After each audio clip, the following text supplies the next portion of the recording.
के अंदर और जम्मू कश्मीर के अंदर ही नहीं बल्कि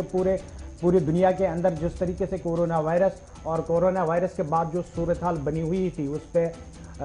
रोक लगाने के लिए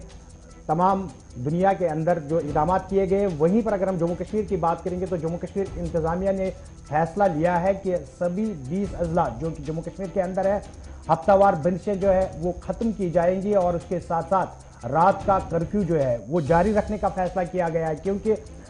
तीसरी लहर के पेश नजर जो पहले ही अंदरूनी इज्तिमात में सिर्फ 25 अफराद की इजाजत होगी, ये इंतजामिया ने फैसला लिया। और जम्मू कश्मीर के अंदर जहां पर कोविड के केसेस में कमी आई है उसके बाद इंतजामिया ये फैसला एक बार फिर ले रही है। और हफ्तावार बंदिशें थी जहां पर हमने एक दिन पहले आपको बताया कि श्रीनगर के अंदर वीकेंड लॉकडाउन रहा, उसके बीच क्या हालत रही और ताजरों की तरफ से मजीद नरमी का ऐलान किया गया। रात का कर्फ्यू फिलहाल जारी रखने का फैसला लिया गया है, लेकिन इसके साथ साथ अंदरूनी जो इज्तिमात होंगे यहां पर भी जो डिवकॉम कश्मीर की तरफ से पहले हुक्मनामा एक जारी किया गया था उसके मुताबिक ही और नई गाइडलाइंस पर अमल दरामद को यकीनी बनाने के साथ साथ 25 अफराद को ही इन इज्तिमात में शिरकत की इजाजत होगी। श्रीनगर चलते हैं, हमारे नुमाइंदे इरफान फाजिल हमारे साथ हैं। इरफान, मजीद क्या कुछ हुक्मनामे में कहा गया है और हफ्तावार लॉकडाउन खत्म करने से अब क्या कुछ खुलेगा? क्या कोई बंद रहने के लिए भी या कुछ बंद रखने का भी हुक्मनामा या कुछ हिदायत दी गई है? वीकेंड लॉकडाउन को लेकर और वीकेंड लॉकडाउन के साथ साथ अक्सर पेशर कुछ ताजिद अंजुमने जो हैं वो लगातार शिकायतें दर्ज कर रहे थे। उनका मानना था कि अगर देखा जाए तकरीबन 19 अजलाओं को लेकर बात करें जिसमें वीकेंड लॉकडाउन को हटाया गया है, वाहिद एक श्रीनगर डिस्ट्रिक्ट है जिसमें वीकेंड लॉकडाउन और वीकेंड लॉकडाउन के साथ साथ उनका ये मानना जरूर था, जिसमें एक एसोसिएशन है कियारे यानी कश्मीर रिटेलर्स एसोसिएशन, जिन्होंने अपनी नाराजगी का जताई और उन्होंने कहा कि अक्सर पेशर हम देखते हैं सैटरडे और संडे के दिन जो कारोबार होता है हम नहीं कर पाते हैं, जिसकी वजह से हमारे बिजनेस में काफी ज्यादा लॉस होता है। जबकि मजबूत मामला हो या इसके साथ साथ अगर देखा जाए अमवादे हैं उसका रेशियो भी अब श्रीनगर में कम हो गया है। जबकि हम देख रहे थे पहले हजारों की तादाद में केसेस आ रही थी, अब हम नंबर जो है 100 से कम भी देखने को मिल रहा है। इस बीच अगर बात करें जो स्टेट एग्जीक्यूटिव कमेटी के जो चेयरपर्सन है अरुण कुमार मेहता जी जो कि चीफ सेक्रेटरी भी हैं, तो उनकी सदारत में एक मीटिंग हुई जिसमें डिविजनल कमिश्नर्स के साथ साथ एसपी या दीगर हेल्थ महकमे के जो सरबराह है वो इस मीटिंग में शामिल हुए, जिन्होंने पर्टिकुलरली कश्मीर शहर श्रीनगर की सिचुएशन को जज किया है और उसके बाद ये बताया है कि अब सिग्निफिकेंटली हम देख रहे हैं अच्छी खासी इंप्रूवमेंट है और केसेस की तादाद भी अब ज्यादा नहीं है और इस बीच अगर देखा जाए पैरामीटर जो है वो कंट्रोल हो गए हैं। तो कल ये फैसला आया है और इस फैसले को लेकर अब ये बताया जा रहा है कि अब 20 अजलाओं में जो है वीकेंड लॉकडाउन खत्म होगा, मगर रात का कर्फ्यू जो है वो कंटिन्यू रहेगा। मगर साथ ही साथ कुछ गाइडलाइंस एसओपी गाइडलाइंस जो है बड़ी इंपॉर्टेंट है। इरफान अगर हम संडे मार्केट की बात करेंगे तो आपको याद होगा कि तकरीबन 5-6 महीने के बाद ईद से पहले एक संडे उन्होंने वहां पर काम किया है और कल जो हफ्तावार लॉकडाउन था, क्या उस बीच संडे मार्केट कल चला या कल भी बंद रहा?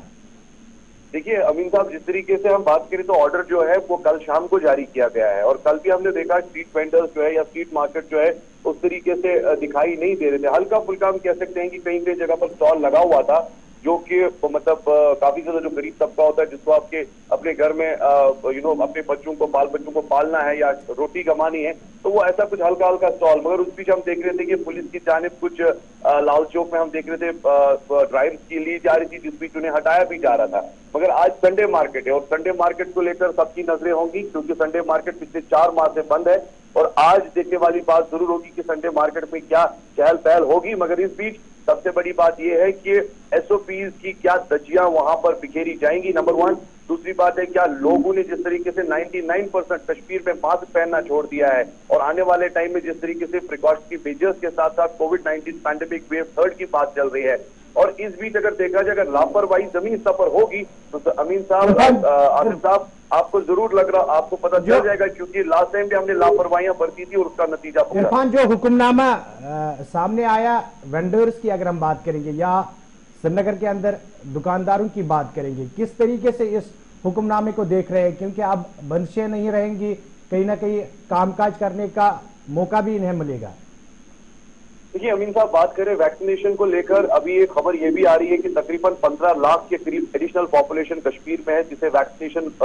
कंप्लीट किया जाएगा, जो कि तकरीबन कुछ ही वीक्स में कंप्लीट करना है। ये एलजी साहब ने परसों मीटिंग में भी इस बात को डिस्कस किया है, क्योंकि वैक्सीनेशन एक इंपॉर्टेंट प्रियोरिटी है। दूसरी दूसरी बात अगर देखा जाए, जो वैक्सीनेशन के साथ साथ एसओपी गाइडलाइंस को लेकर जो भी चीजें जारी की गई थी, चाहे वो कस्टमर या दुकानदार के बीच है, वो भी हम नहीं देख पा रहे हैं। क्योंकि पहले हमने देखा कि सब लोग हाँ कर रहे थे और सब लोग ये कह रहे थे कि खुलना चाहिए तो इस पर मुकम्मल तौर पर अमल होगी। मगर जब बाजार खुलते हैं, और विजुअल्स के जरिए नाज़रीन भी देख रहे होंगे, चाहे ईद से पहले की बात करूं, ईद के बाद जब बाजार खुलते हैं तो लोग भूल जाते हैं, दुकानदार भी ये चीज भूल जाता है कि वैक्सीनेशन के साथ साथ मुझे एसओपीज को फॉलो करना है, और कस्टमर को भी ये बोलना है कि दुकान में आने के लिए आपको एक एक करके ही आना है। मगर एक अच्छा खासा हजूम है और एक अच्छा खासा रश दिखाई देता है, जिसकी वजह से कल केसेस भी बढ़ सकते हैं, और खुदा ना खास्ता अगर वही नौबत सामने नजर आती है तो फिर सेकंड वेव जिस तरीके से हमने देखी और थर्ड वेव को लेकर जो माहिरीन बता रहे हैं, अल्लाह बचाए अगर हमने लापरवाही जमीन पर की तो इसका नतीजा हम बिल्कुल बिल्कुल।